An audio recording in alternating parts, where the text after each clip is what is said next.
જીવન એક યુદ્ધ છે, ક્યારેક બહારના દુશ્મન સામે અને ક્યારેક પોતાના અંદરના ભાવો સામે.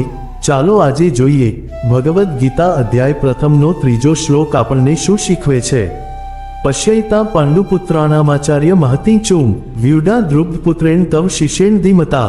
હે આચાર્ય, પાંડુના પુત્રોની આ વિશાળ સેના જુઓ, જે તમારા જ બુદ્ધિશાળી શિષ્ય દ્રુપદના પુત્રે સુંદર રીતે ગોઠવી છે. અહીં દુર્યોધન દ્રોણાચાર્યને બતાવે છે કે પાંડવોની સેના કેટલી મજબૂત છે અને તેને ગોઠવનાર દ્રુપદનો પુત્ર દુષ્ટદ્યુમ્ન કેટલો બુદ્ધિશાળી છે. ભલે તે તેનો શત્રુ છે, પણ તેની કળાને તે સ્વીકારે છે. આ શ્લોક આપણને શીખવે છે કે જીવનમાં ક્યારેક જીતવા માટે પોતાના દુશ્મનની સારી વાત પણ સ્વીકારવી પડે છે. ઘરમાં પણ ભાઈ બહેન કે પરિવારના સભ્યો વચ્ચે મતભેદ થાય, પણ જો કોઈ સારું કામ કરે તો એની પ્રશંસા કરવી એ આપણા મનને વિશાળ બનાવે છે. મિત્રો, ઈર્ષ્યાને છોડો, પ્રેરણા લો અને આગળ વધો.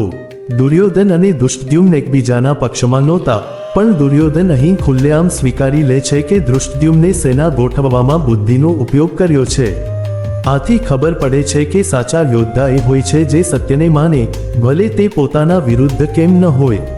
આજના સમયમાં પણ ઓફિસમાં કે બિઝનેસમાં આપણે અન્યની સફળતા જોઈને ઈર્ષ્યા અનુભવી શકીએ છીએ, પણ જો આપણે દુર્યોધનની જેમ સ્વીકાર કરવાની ક્ષમતા વિકસાવીએ તો ઈર્ષ્યા ધીમે ધીમે પ્રેરણામાં બદલાઈ જાય છે. ગીતા કહે છે, અન્યની સફળતાને પ્રેરણા માનો, તેમની સારી બાબતોમાંથી શીખો, પોતાના જીવનમાં તેનો અમલ કરો. આ રીતે આપણું મન નેગેટિવિટીમાંથી બહાર આવીને શાંતિ અને પ્રગતિ તરફ આગળ વધે છે. આ શીખ તમને ઉપયોગી લાગી હોય તો કમેન્ટમાં જય શ્રી કૃષ્ણ લખજો.